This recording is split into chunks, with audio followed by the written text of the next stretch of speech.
Hi, this video is about retroduction, but also abduction, deduction, and induction, as well as circumduction, which it all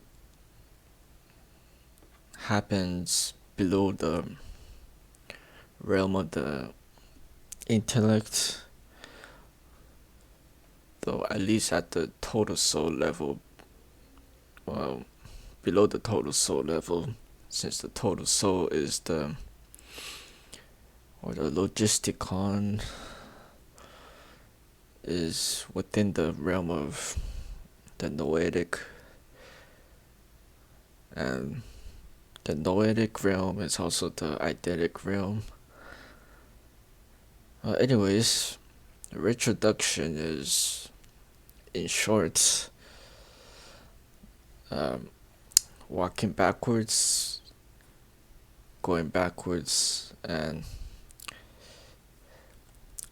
by going backwards, it's more like going away from abduction,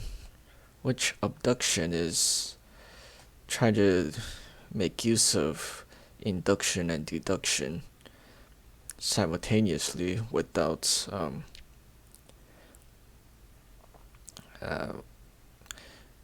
without knowing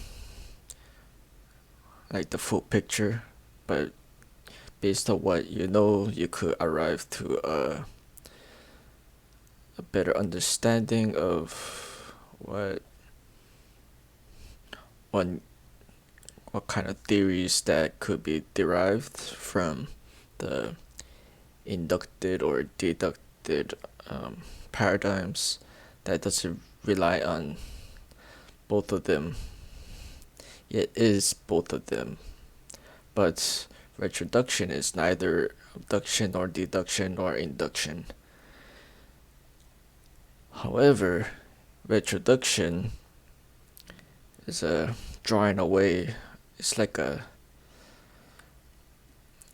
going backwards, as I said before, but it's more like moonwalking in a sense, rather than abduction is like taking from or abducting inductive reasoning or deductive reasoning. Retroduction tries to go away from all these as its own process, which, when retroduction does not lead to any realization of a nature of abduction, it's also kind of at least the failure of understanding things for what it is, because it tries to remove too much to the point of there's not having any answer to the problem, which leads to circumduction or periphrasion or circumlocution, which those are fancy words for talking around in a circle, which is a sort of mind trap, and it's a cyclical process, and it perpetuates the various modes of thinking back into itself, which is what it's also a process, so to speak, but it's a meta process of processes of induction, deduction, abduction, and retroduction. Or you could think about induction as positing, and deduction as negating, abduction as both, and retroduction is neither. And circumduction is looping it all together in a perpetual process endlessly, and it goes to no end, and it's the bane of the existence of everyone trying to perfect something, but also leading to no answers that has any meaning outside of life, which leads to this line here that represents the realm or the interstice between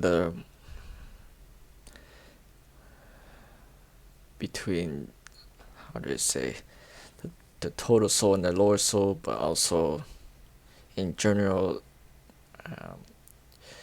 the second hypostasis against the third hypostasis, so of the lower soul, of the realm of becoming and rebecoming. Anyways, from circumduction, one could go up into recollection or metaphysical recollection, which deals with the unestablished soul, which the unestablishment of the soul is meant of the lower soul is being unestablished in rising above circumduction. So this arrow here is not circumduction in itself, but rather the lower soul that is moving up against the flow, the circular flow, into the its own awareness, and as well as realization of metaphysical principles, and also it's a sort of induced recollection, but it also is not the same as the recollection of the lower soul. Anyways, from the recollection of the unestablished soul leads to the purification of the mind through negation of mind idea dualities, which is more like a deduction of sorts, but not really. So from negation, there's also another ascent to wisdom or Sophia, or also gnosis, but it's not really the objective form of gnosis, but rather the non-knowledge based wisdom that can be known of what is not known. And I'm not doing a good job explaining this, but I might get to it later, though it's could be conveyed as the unity of the mind to the one. So the purification of mind is more of the extraction of what can be recollected that is not the sort of recollection that leads to the generation of the lower soul, but rather the ascent of the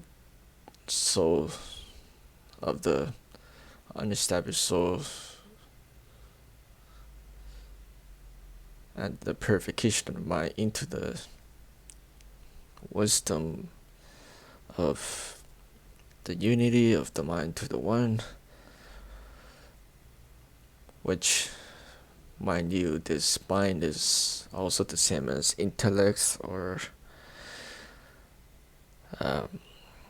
will, sometimes even heart.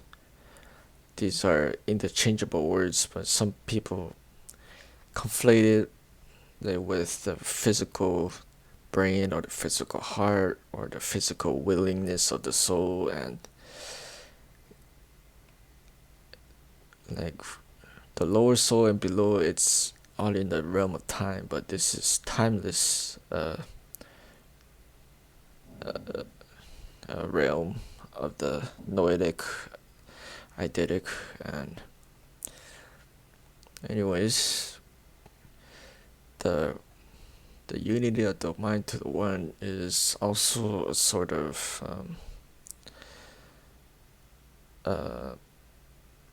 function of the abduction.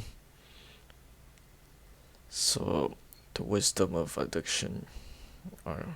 how do I say it before? Induced recollection, deduced negation, abducted wisdom. Okay, so the abducted wisdom realizes the gnosis of the unestablished of the soul, as well as mind idea duality, as well as the knowing of the mind idea duality in going above neither gnosis or agnosis of the duality, but still there is a non-knowledge of it, which from the unity of the mind to the one, there is a transitioning vision of ascension beyond unity, which is more like the retroduction or introduced vision of what's up here, of absolute complete transcendence, and all the failing to actualize that vision will lead to the descent in various immediate tiers below it, which eventually leads back to the circumduction below the realm of the lower soul within time. So this is timeless stuff here, though at the same time it's us being alive here, trying to understand things here. We still need to use time to realize timeless things. And then from the transitioning vision of ascension beyond unity, there is, however, the absolute complete transcendence, which is ineffable, it's preeminent, it's necessitated, it's absolute, the good, etc. And this is about the realm of the monad, and it is not a form of the one, so it's not oneness, which oneness is realm of well, it's around here, since though it's not here, but it's more like here. But anyways, from the absolute complete transcendence, there's a generation of the absolute into Aristos, Henomenon, Panta Hen, and Panta, which from Hen Panta there's a generation, and there's gnosis of gnosis, agnosis,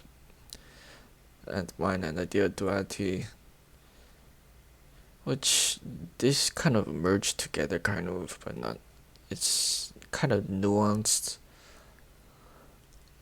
but it's not that different from each other. And this ascension can become a twofold paradigm rather than a threefold paradigm if you just compress it together. But anyways, I hope this kind of helps you grasp what I'm trying to say, since the unestablished soul cannot be re-established unless you fail to recollect what is the nature of the total soul. But the total soul is in reality the mind, though using the form of the idea, or in its mimetic and eidetic forms, generates the total soul.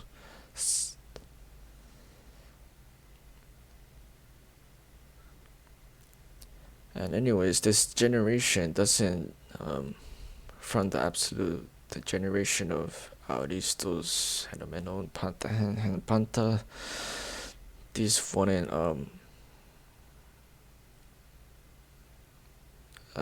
reduce the transcendence of the absolute, for it is there is no there's nothing in any tier of reality or hyper reality or whatever that doesn't have at least one sort of attribute. And why that is so is met with an ineffable silence, for there's only so much that I could say or anyone else could say, but no words will be ever enough to convey what is understood. So anyways, this realm is supreme release into the absolute. This is more the supreme knowledge of the absolute, but it's also not really a knowledge. And it's not really a vision either, since the vision is more like over here, though this is a transition vision of an ascension beyond unity to the supreme release. It's none other than the absolute. So there is a eightfold path and all that, but the eightfold path is up to here, and the tenfold path is up to here. And this is a kind of simplification of sorts, but also not really. And it's also a work in progress, since it could be conveyed better, but I don't know. I'm still alive here, still dealing with this. So if this generation over here is not circumduction, though, that's what people don't get. So this is the vertical axis, and this is the circular movement, and this over here is the axis mundi, which is unmoved mover and all that. So this is, in a different sense, a tenfold paradigm that is also a fivefold paradigm, that's also a threefold paradigm, that is also a twofold paradigm if you just reduce it to transcendence versus circumduction, which that's the only two distinct paths that is different from each other. which the path of circumduction is in perpetual futility. The path of transcendence is the only path that could be fulfilled, which is a very important understanding to understand. And if you don't, well, good luck with your process paradigm, because it won't matter if you croak, though it is still useful for for physics and things that deals with generation of distinctions, not distinctions, but more like trying to grasp cycles of cycles within each other, which if you've seen a metabolic chart, it's very, very complex chain of reactions and cycles and all that, which might imply that there's a way to have a perpetual life, presumably if you have the right vitamins and all that, but that perpetuation is a fuel that the lower soul has to keep on feeding for its own persistence of existence within the realm of the living. But the path of transcendence, however, doesn't need to be fed fuel perpetually, because it is its own fuel that cannot be burned out. So I hope that made sense. If not, well, you could complain in the comments below. I'll see you in the next video.